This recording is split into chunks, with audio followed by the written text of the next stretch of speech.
ऐसी बहुत सी योजनाएं हैं जिनके बारे में अभी तक मतलब 10% ही सरपंचों को पता नहीं होता है। उन्होंने तो यही देखा कि अपने जो पैसे आ रहे हैं पंचायत में उनको काम में ले लो, बस काम खत्म।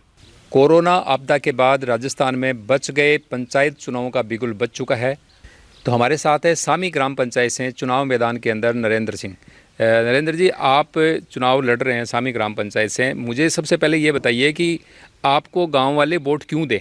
क्या मतलब आपके पास क्या योजनाएं हैं, क्या विजन है, वो बताओ।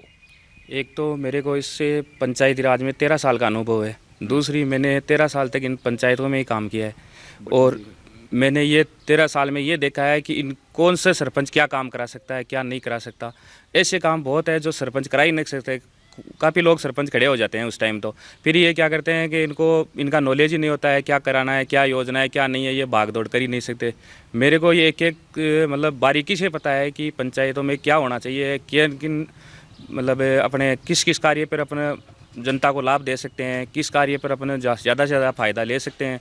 ऐसी बहुत सी योजनाएं हैं जिनके बारे में अभी तक मतलब 10% ही सरपंचों को पता नहीं होता है। जो मतलब एक दो आपके हिसाब से मुझे ये बताइए कि जो पिछला सरपंच का कार्यकाल था, अशोक जांगड़ की जो वाइफ थी बबीता जांगड़, वो सरपंच थी, तो उन्होंने ऐसी कौन सी योजनाएं थी जो छोड़ दी? सबसे बड़ी योजना है अपने यहाँ नरेगा।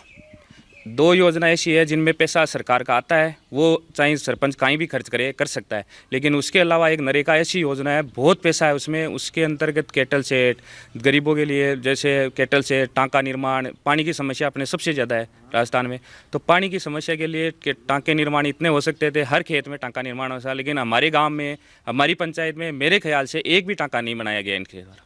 तो नहीं, नरेगा के अंदर तो मैं रोज़ देखता हूँ कि औरतें यहाँ काम कर रही होती है, तो वो क्या है फिर? वो मतलब नरेगा में ऐसी कौन सी योजनाएं हैं जो नहीं हुई?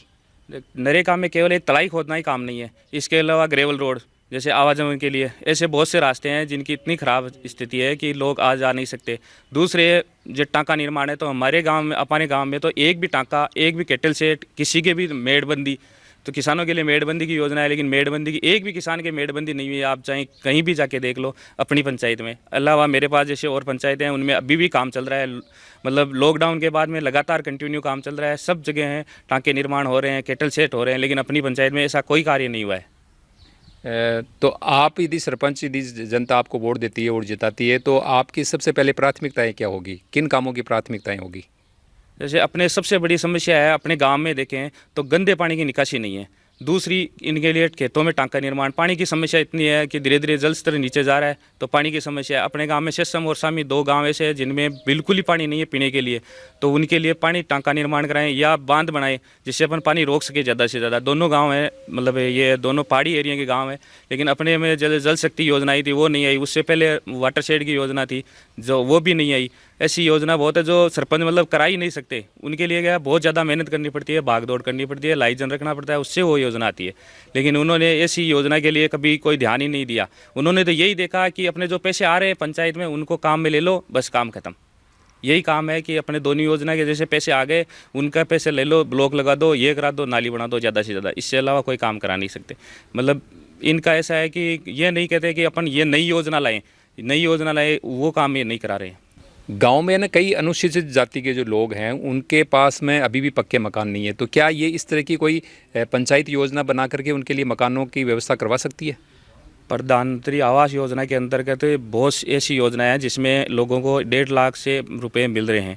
लेकिन अपने गांव, अपनी पंचायत में ऐसा कोई मकान नहीं बना है। अपने गांव में तो ऐसा नहीं है। हम अभी चुनाव प्रचार के अंदर गए, लोग अभी भी छान में रह रहे हैं, और छान भी वो नहीं है उनके कि टेंट भी नहीं है, और वो भी ऐसी नहीं है जिसमें रह सके। लेकिन इन्होंने एक भी व्यक्ति को, मतलब लाभार्थी को पैसे नहीं दे रहे हैं, क्योंकि उनका फार्म ही नहीं भेजा है। ये फार्म भेज ही नहीं रहे, वही है। अब इसीलिए मैं कह रहा हूँ कि अब मेरे को वोट दो, मैं ये सबसे ज़्यादा ये ना जो पैसे दिलाएंगे इस योजना में।